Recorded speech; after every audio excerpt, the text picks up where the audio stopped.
Hola chicos, vamos a hablar un poco ahora en esta parte de las torres de contacto gas líquido.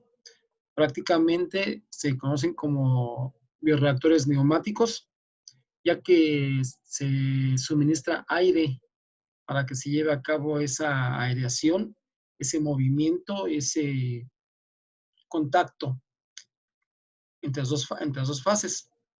Eh, Cabe mencionar que este tipo de bioreactores prácticamente constituyen una de las alternativas más eficientes en cuanto a economía en un bioreactor, ya que estos bioreactores favorecen bastante, mucho, la transferencia de materia, la transferencia de momento y la transferencia de calor.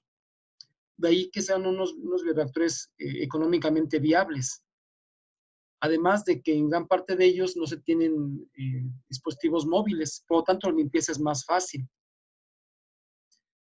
Entre ellos podemos tener varios tipos. Los más comunes son la columna de burbujeo, los airlift y alguna modificación de los airlift que se conocen con loop, con recirculación, que prácticamente es el mismo concepto que un airlift. Y bueno, prácticamente como manejamos las columnas de burbujeo, pues requieren de un difusor, un dispositivo que pueda suministrar aire. Esos difusores pueden ser dos tipos, pueden ser estáticos o dinámicos. Al manejar un difusor estático, prácticamente es un tubo el cual está perforado, nada más a lo largo de todo el bioreactor o a lo ancho, depende de cómo se encuentre distribuido la tubería, pero está perforada.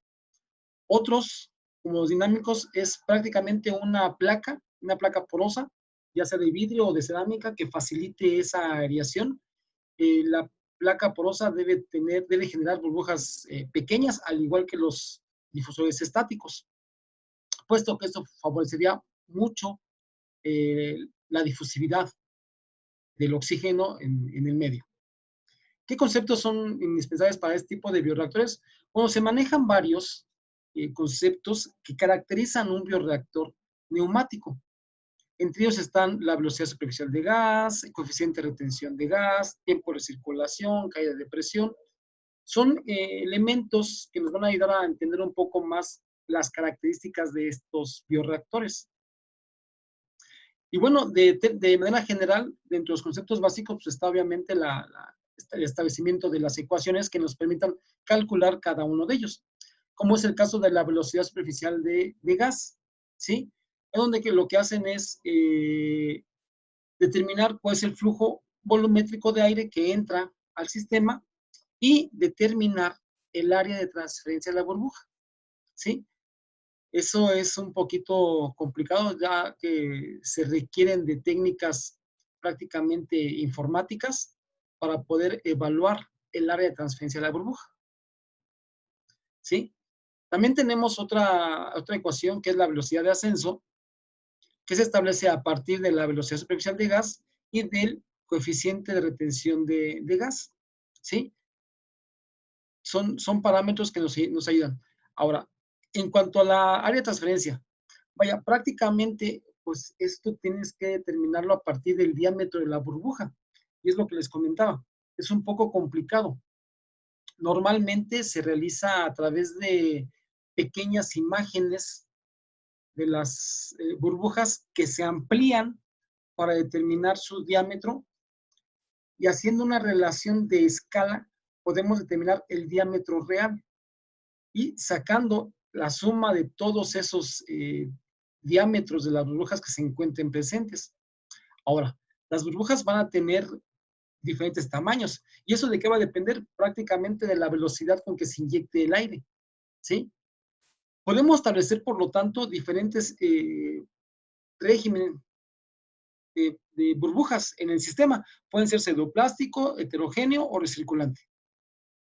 El pseudoplástico es aquella en el cual no hay una coalescencia, no hay una formación de burbujas más grandes. Prácticamente todas las burbujas están del mismo tamaño, siempre y cuando la velocidad superficial de gas sea menor a 5 centímetros por segundo.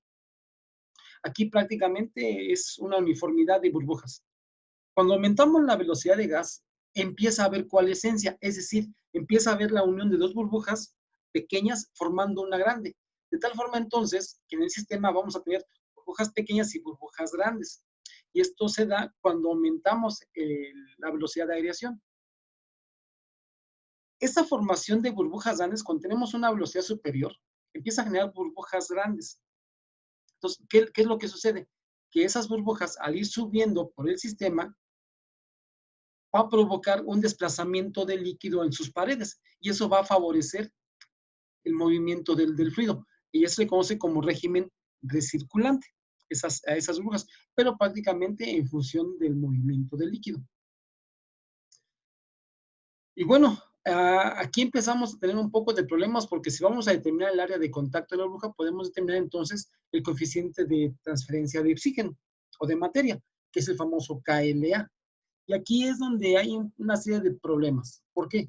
Porque ese coeficiente pues, va a depender de muchos factores. Es un poco complicado determinar para cada uno de los sistemas, que en realidad depende del diseño que tenga el bioreactor. De ahí que se conozcan, se generan diferentes ecuaciones hipotéticas, algunas de ellas usando números adimensionales, que van a permitir ayudar a calcular KL. Como se dan cuenta, son ecuaciones un poco complicadas, pero bueno, nos pueden dar una idea de cómo determinar KLA, ¿sí? Aquí lo que está lo que les comentaba. Para sacar el diámetro de burbuja sí es un poco complicado, ya que pues, necesitamos conocer las burbujitas y decíamos, bueno, va a haber homogéneas y heterogéneas, es decir, de un mismo tamaño y de diferentes tamaños. Prácticamente las burbujas van a ser muy diferentes entre ellas mismas. Entonces, ¿qué es lo que tenemos que sacar?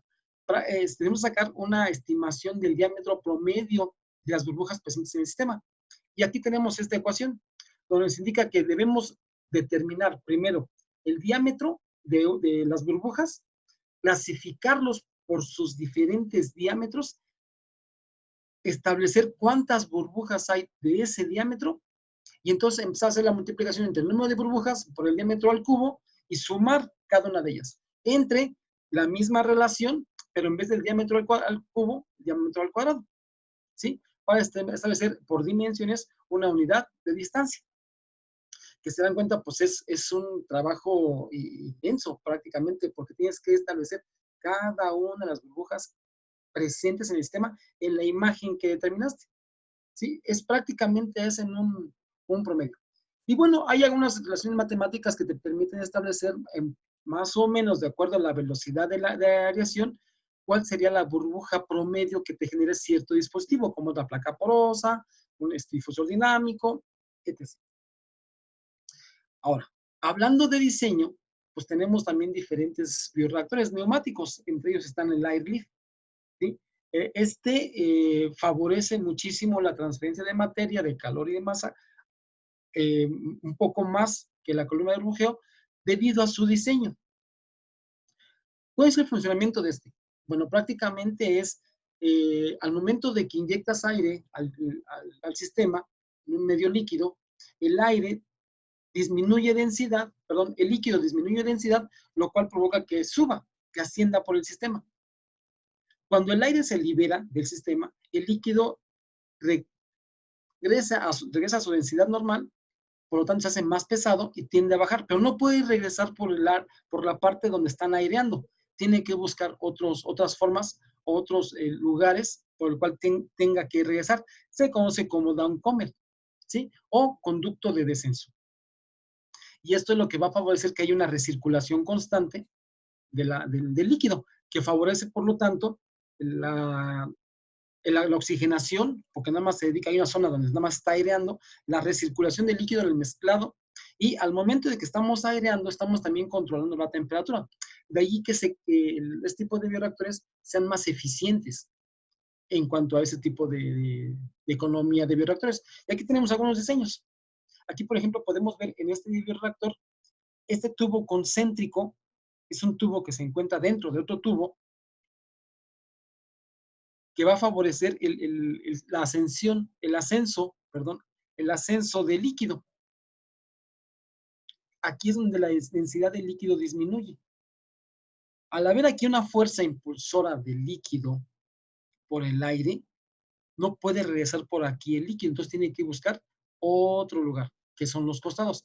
Al tubo de afuera se le conoce como downcomer, porque es descenso, y al tubo de concéntrico se le conoce como riser, porque es donde está ascendiendo, está subiendo el líquido.